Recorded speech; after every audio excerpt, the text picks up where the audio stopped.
अंगी ऐशे बळरेडा बोले करील ते काय नव्हे महाराज परे पाहे बीज शुद्ध अंगी जया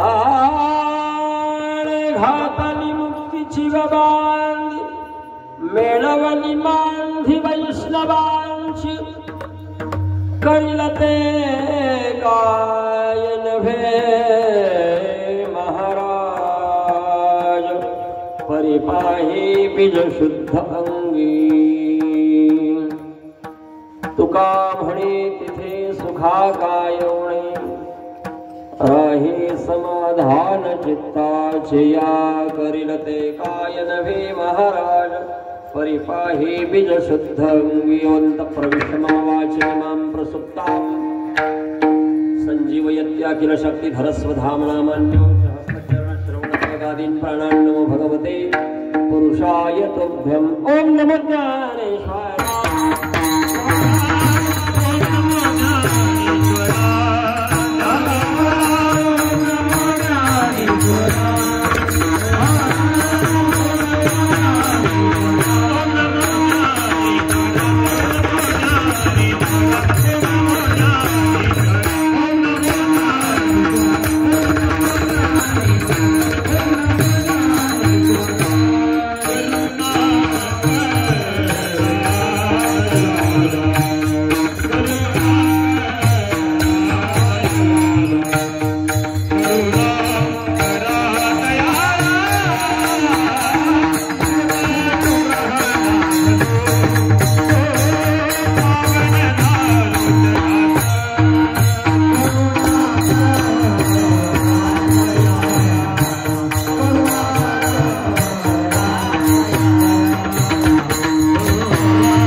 देहोकराने वारकरी संप्रदायाचं एक प्रकारे अधिष्ठान असलेलं संत श्रेष्ठ ज्ञानेश्वर महाराजांचं केलेलं गुणगान या अभंगामध्ये आज गुरुवार असल्यामुळे भगवान श्री ज्ञानराजांचं चरित्र गुरुवारी वर्णन करावं. ज्ञानराज माझी योग्याची माऊली जिने निगमवल्ली प्रकट केली. गोड गोड अशा प्रकारचं व्यक्तिमहत्व समाजावर अतिशय निर्ममत्व भावनेनं अंतःकरण शुद्ध भावनेनं केलेलं प्रेम म्हणजे ज्ञानोबारायांचं प्रेम आहे. ज्ञानोबारायांच्या प्रेमाला उपमा देता येणार नाही एवढं महान असं प्रेम. उपमा म्हणजे त्यांच्यासारखं केलं नाही अशी पवित्र भावना ज्ञानोबारायांची आहे. आणि त्या ज्ञानोबारायांनी समाजावर केलेलं प्रेम आणि समाजाचं केलेलं उत्थान समाजाला समाजाच्या जवळ आणून बसवलेला देव हे ज्ञानोबारायांची परम पराक्रम ख्याती फार मोठं गौरवशाली जीवन आहे. आणि त्या ज्ञानोबारायांनी एवढं मोठं महान कार्य केलं. त्या ज्ञानोबारायांच्या कार्याचा गौरव प्रत्येक संतानं केलाय. वारकरी संप्रदायामध्ये 108 संत झाले. 108 संतांनी सुद्धा ज्ञानोबारायांच्या पाठीमागेच गेले. येण्याचे पंथे चालू जाता न पडे गुंथा मोठे काही असं गौड व्यक्तिमत्व प्रभू ज्ञानराजांचं आळंदीकरांचं आहे. जयाची हे द्वारी सोन्याचा पिंपळ श्रीमंतीचं वर्णन केलं ज्ञानोबारायांचं. तुकोबारायांनी ज्ञानोबारायांच्या श्रीमंतीचं वर्णन केलंय. जयाची हे द्वारी सोन्याचा पिंपळ अंगी ऐसे बळरेडा बोले. उत्तरार्धामध्ये बळाचं वर्णन केलं. एवढं बल आहे, एवढी ताकद आहे, एवढी हिंमत आहे की साधा सामान्य माणूस वेद नाही बोलला तर रेड्या वेद बोलला. निर्बुद्ध रेड्या, ज्या रेड्याला काही सुद्धा समजत नाही, हा रेडा सुद्धा वेद बोलतो त्यांच्या कृपाशीर्वादाने. पण बोलतो पण करील तो काय, तो काय करणार नाही. म्हणून ज्ञानोबा यांना एक विशिष्ट पदवी या उत्तरार्धामध्ये किंवा ध्रुवपदामध्ये जगद्गुरु तुकोबारायण ज्ञानोबारायाला दिली, ती म्हणजे महाराज अशी दिली. करील तो काय नवी महाराज. पण महाराज आहेत, संत आहेत, समाज सुधारक आहेत, फिलॉसॉफर आहेत, सगळी त्यांच्याकडे एक प्रकारची जमेची बाजू आहे. हे सगळं असताना सुद्धा समाजावर उपकार करतात हेही ठाम आहे. पण समोरच्याचं शुद्धीकरण बघतात किती चांगलं आहे. परिपाहे बीज शुद्ध. आणि तिसऱ्या चरणामध्ये त्यांनी निर्माण केलेलं साम्राज्य, त्यांचं साम्राज्य कोणचं आहे मावल्यांना मंडळी? त्यांचं साम्राज्य एक आहे, वारकरी निर्माण करणं. जयाने घातली मुक्तीची गवाही, दयाने घातली मुक्तीची गवांगी, मिळवली मानवी वैष्णवांची. वैष्णव जमा केले आणि जमा केलेल्या वैष्णवाला ज्यांना काही सुद्धा कळत नाही अशांना वैष्णव बनवलं आणि त्या वैष्णवांना मुक्तीचं जेवण दिलंय. जगद्गुरु तुकोबाराय म्हणतात एवढं मोठं महान वैभव, महान ठिकाण की ज्या ठिकाणाचं नाव आहे आळंदी.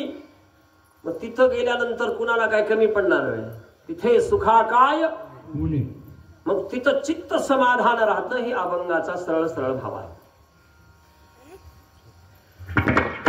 पुनश्च एकदा सर्व उदात्त अंतकरणाने मायमौल्यांच्या चरणावर, पुरुष वर्गांच्या चरणावर, भगवान भावनाथीश्वरांच्या चरणावर, वारकरी, टाळकरी, माळकरी, गावकरी, आणखीन कुणी असतील या सगळ्याच्या चरणावर नतमस्तक होतो. आणि सगळ्यांच्या चरणावर नतमस्तक होऊन फक्त उर्वरित राहिलेला 1 तास आहे, यायलाच आम्हाला वेळ लागला. 9:57 झाले. प्रजनीय जगद्गुरु तुकोबारायाने या अभंगामध्ये 1 जणाला केलेला उपदेश. किती जण? अनेक जणाला उपदेश केला जातो काही अभंगामध्ये. सांगतो तुम्हासी भजारे विठ्ठला, नाही तरी गेला जन्म वाया. हे सगळ्यांना उपदेश आहे. लागून या पाया विनवितो तुम्हाला, सगळ्यांना उपदेश आहे. कधी कुटुंबाला उपदेश आहे. बायकोला उपदेश केला जगद्गुरु तुकोबारायाने. देव पहावया करिओ सायास, बायकोला उपदेश केला. बायकोला पण ऐकलं का त्यांच्या बायकोनं? जगद्गुरु तुकोबारायाच्या बायकोनं परमार्थाचा उपदेश ऐकला नाही तर आपली काय ऐकेल विठ्ठल?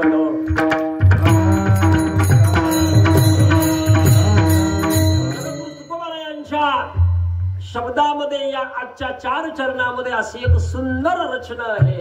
ती रचना जगद्गुरु तुकोबाराय असे बोलतात की तुकोबाराय या अभंगामध्ये म्हणतात, कुणाला बोलतात? 1 जणाला सांगतात. 1 जण.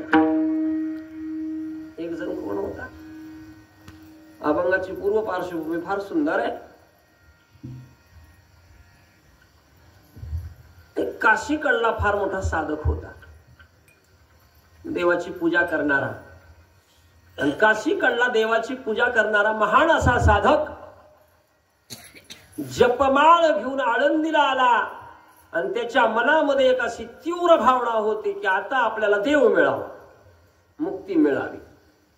अशी पवित्र भावना असल्यामुळे ते भगवान ज्ञानराजांच्या समाधी समोर असे स्थिर राहिले. फार मोठं महत्व आहे जगद्गुरु तुकोबारायांचं. तुकोबारायांचं ज्ञानोबारायांचं 4 वारकऱ्यांचं फार मोठं आहे. वारकरी संप्रदायामध्ये, महाराष्ट्रीयन संप्रदायामध्ये 4 लोकांचं फार मोठं योगदान आहे. ज्ञानेश्वर महाराज, एकनाथ महाराज, तुकाराम महाराज आणि नामदेव महाराज. हे 4 म्हणजे पुरुषार्थच आहेत. या 4 जणांनी जे काम रामचंद्रांच्या आणि कृष्ण परमात्मांच्या काळात झालं नाही ते कलियुगामध्ये 4 जणांना करून दाखवलं. हरिभजनी है भवळीले जग, हरिभजनी है भवळीले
हरी भजनी है. एका शब्दात देवाला मागं सारलं नाही. देवाने तर फार पराकोटीचं काम केलंय. त्यांच्या तुलनेत अति उच्च कोटीचं काम या 14 जणांना केलंय. महाराष्ट्र भूमी ही चंद्र सूर्य आहे तोपर्यंत काळाला लक्षात ठेवील प्रकाश महाराज. विण्याला लक्षात ठेवील. या 14 एवढं काम केलंय. विण्यासाठी, टाळासाठी आणि मृदंगासाठी.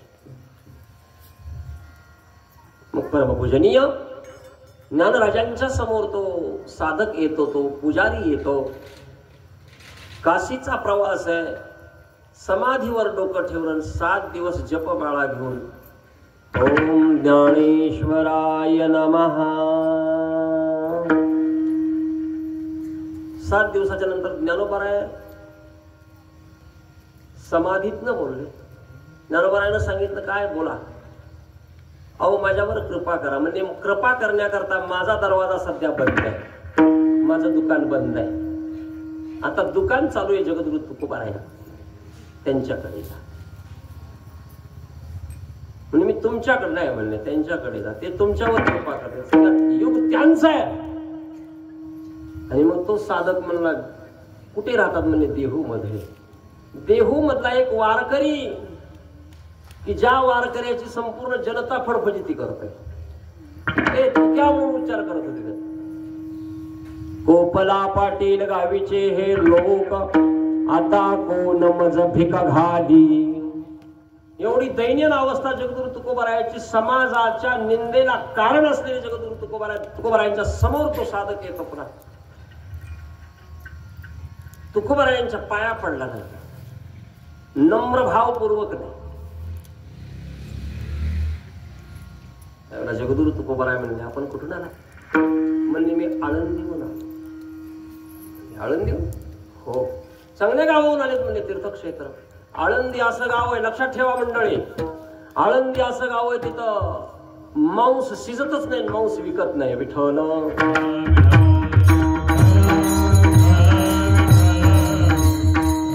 आळंदी हे गाव पुण्यभूमी ठाव. आळंदी हे गाव पुण्यभूमी ठाव. आळंदी हे गाव पुण्यभूमी ठाव. आळंदी हे गाव पुण्यभूमी ठाव. आळंदी हे गाव पुण्यभूमी ठाव. आळंदी हे गाव पुण्यभूमी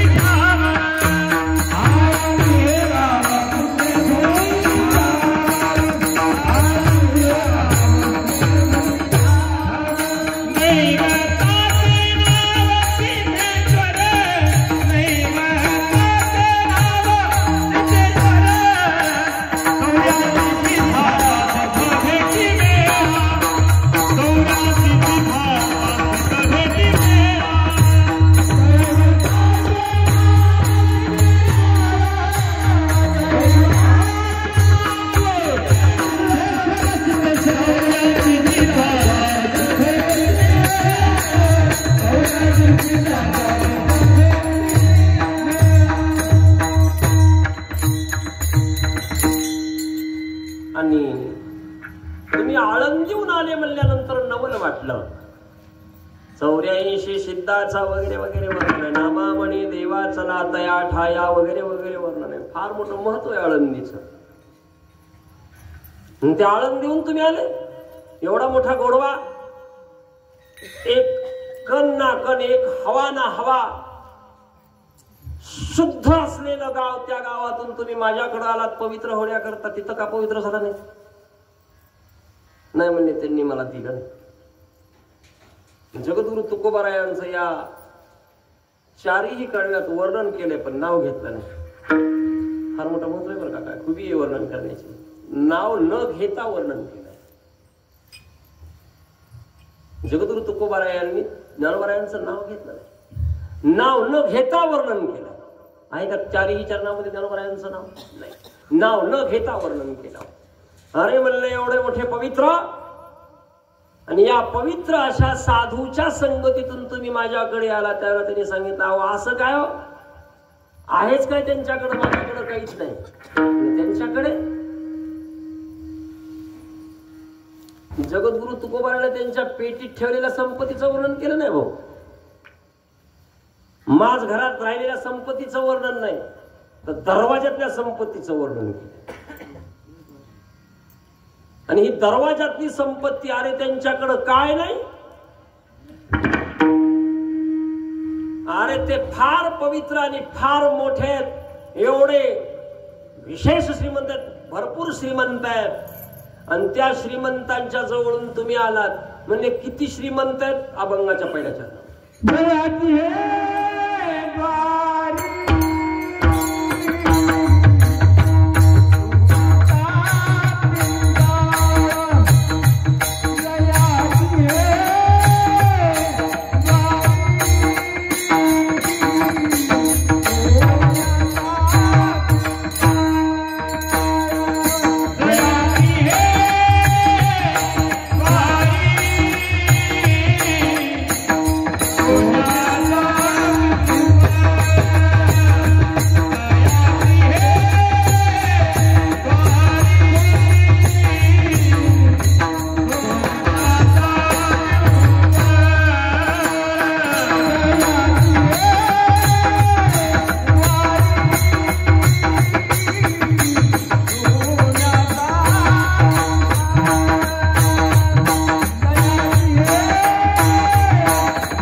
सोन्याचा पिंपळ काढून दिला?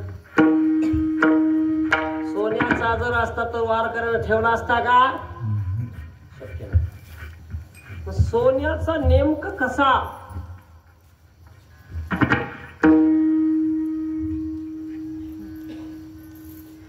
अंगी आईसे बळ वेगळं झालं.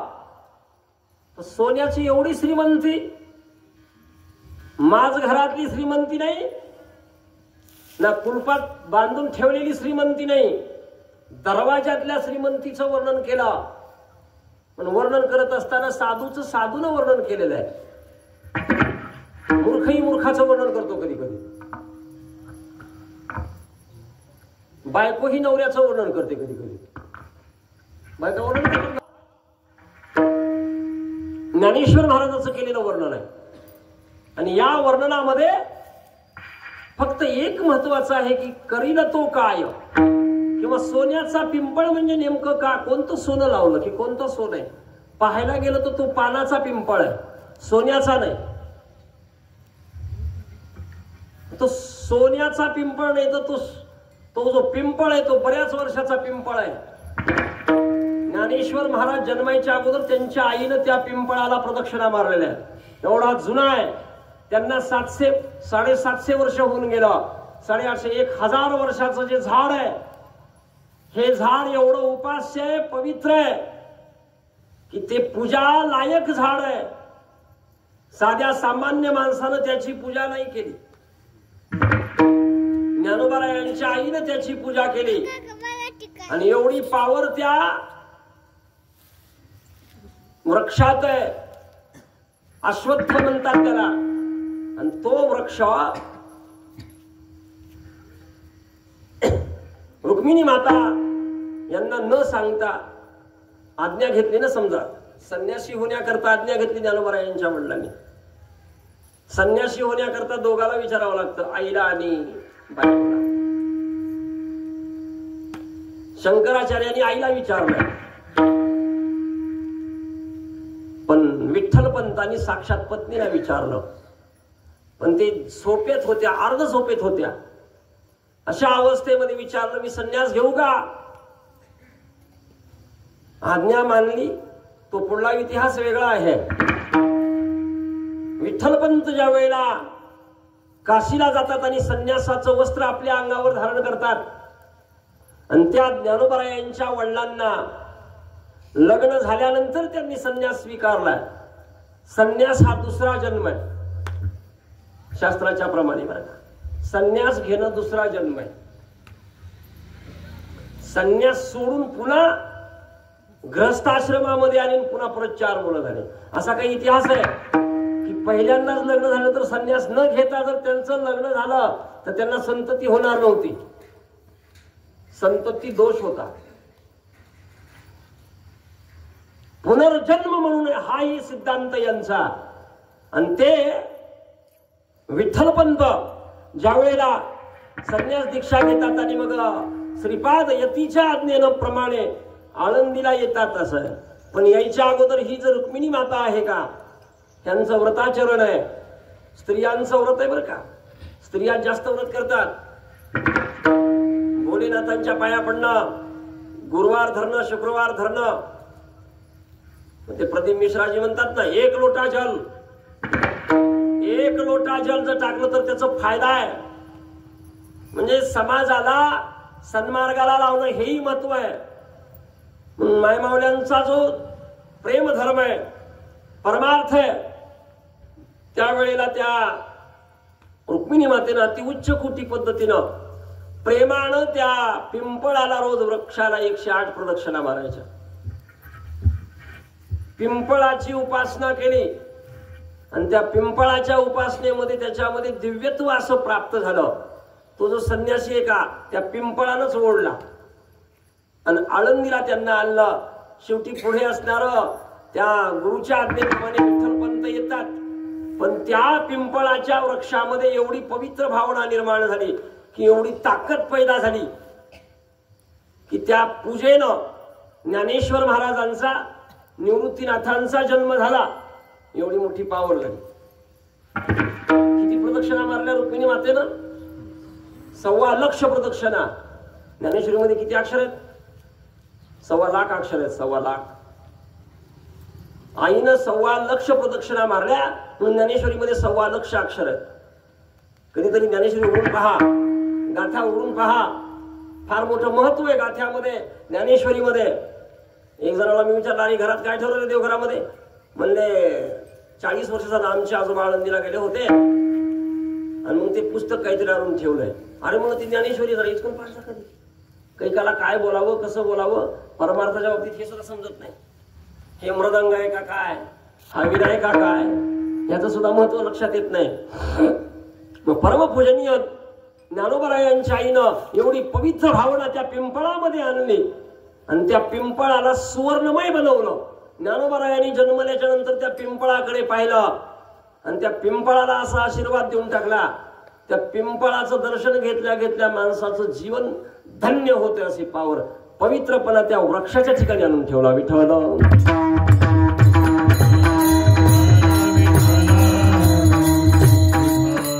सोनं म्हणजे नुसतं सोनं नाही, सुख शब्दाचा अर्थ आहे सोनं. पिंपळाच्या वृक्षाला प्रदक्षिणा मारल्या आणि सुख निर्माण केलं. ज्ञानेश्वर महाराज हेच सुख आहे. आणि समाजाला एवढी अतिशय ज्ञानदानाची मेजवानी किंवा ज्ञानदानाचं जेवण ज्ञानोबरायानं दिलंय. म्हणून ज्ञानोबरायांचं महत्व याच्यामध्ये असं आहे की सुवर्ण पिंपळ जो आहे तो सुवर्ण पिंपळ ज्ञानोबरायांच्या मान्यतेनुसार असं वर्णन आहे की त्यांच्या कृपेनं सुवर्णमय बनला. एवढा मोठा अधिकारी पुरुष नुसत्या नजरेनं पिंपळाला सुवर्णमय बनवतो. बाहेरून तो पानासारखा आहे पण आतून मात्र तो सोन्यासारखा आहे. आतून माणसानं सोन्यासारखा असावं, आतून पवित्र असावं का बाहेरून पवित्र असावं? मामा झोपला मी काय विठ्ठल.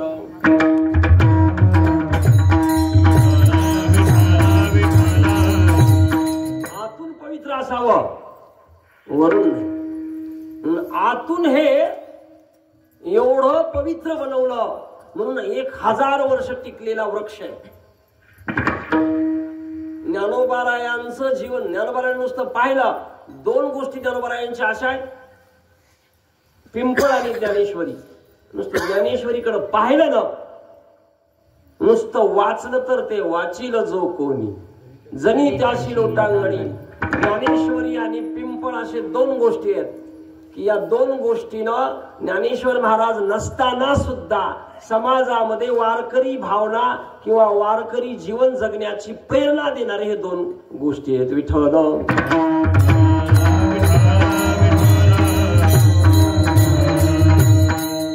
वृक्ष जिथे प्रेरणा देतो. अरे एकू पाणी आहे का? विठ्ठला विठ्ठला.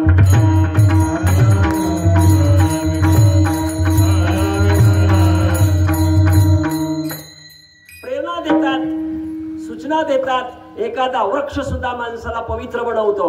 वड वृक्ष आहे, पिंपळ वृक्ष आहे आणि उंबर वृक्ष आहे.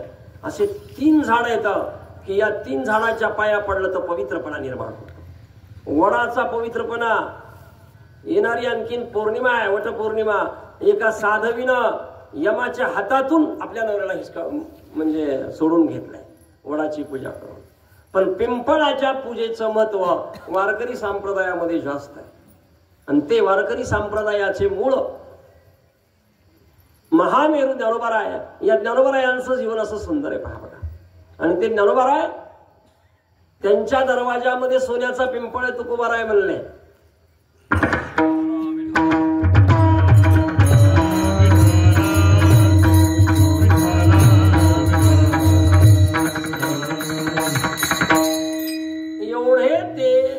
नजरेनं पवित्र आहेत, नजरेनं पवित्र.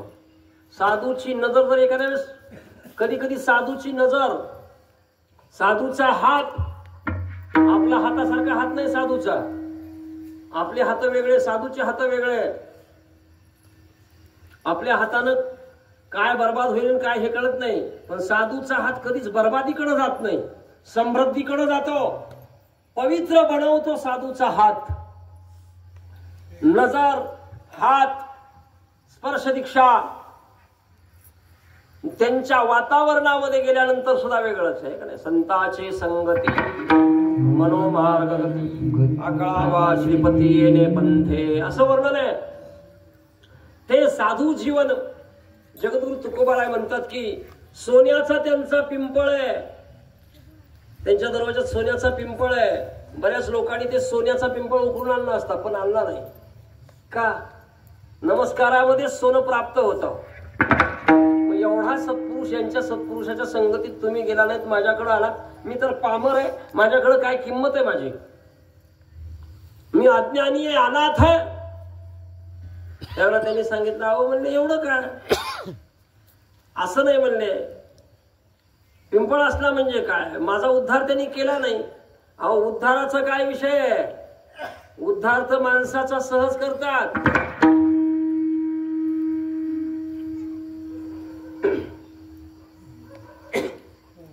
अंगी ऐसे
अंगात एवढी ताकद आहे, एवढी हिंमत आहे की रेडा सुद्धा वेद बोलतो. रेडा कोण? सगळ्यांनाच माहिती रेडा. रेडा कुणी निर्माण केला? म्हैस कुणी निर्माण केली? विश्वामित्र नावाचे ऋषी होते, त्यांनी ती म्हैस निर्माण केली, प्रतिसृष्टी. तिचा मुलगा म्हणजे रेडा. आणि त्या रेड्याच्या बुद्धीमध्ये काहीच ताकद नाही. रेडा जर असा रस्त्यानं चालायला का नाही मोठा आणि पाठी मागून एखादं जर टिप्पर आलं, त्या टिप्परवाल्यानं ही वाजवलं का नाही त्यांचं हॉर्न, तरी ते रेडे हालत नाही. त्या टिप्परवाल्याला कंठाळा येतो की हा रेडा काही हलत नाही आता. ते खाली उतरत एक सळई गज घेऊन खाली 1 2 3 4 12 गज मारत. त्यावेळेला ते मग माग फिरत. कोण आहे? एवढा तो निर्बुद्ध रेडा की ज्या रेड्याकडे कुठलीच बुद्धी नाही. आज तर आपण सगळे म्हशीचं दूध पितो. आपली बुद्धी त्याच्यामुळे कमी आहे. विठ्ठल विठ्ठल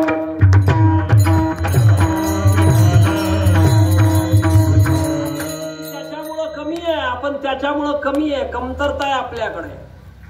बुद्धी कमी आहे रेड्याला. कमी म्हणजे नाहीच, निर्बुद्ध प्राणी.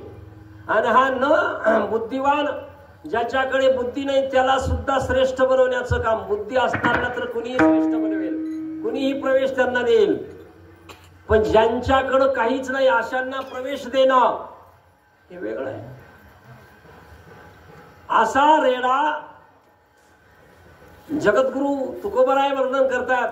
संपूर्ण समाजानं त्यांना वाळीत टाकलं. त्यावेळेला पैठण नावाच्या गावामध्ये नागा घाट या ठिकाणी, नाग घाट नावाचा एक घाट आहे गोदावरी नदीच्या काठेवर.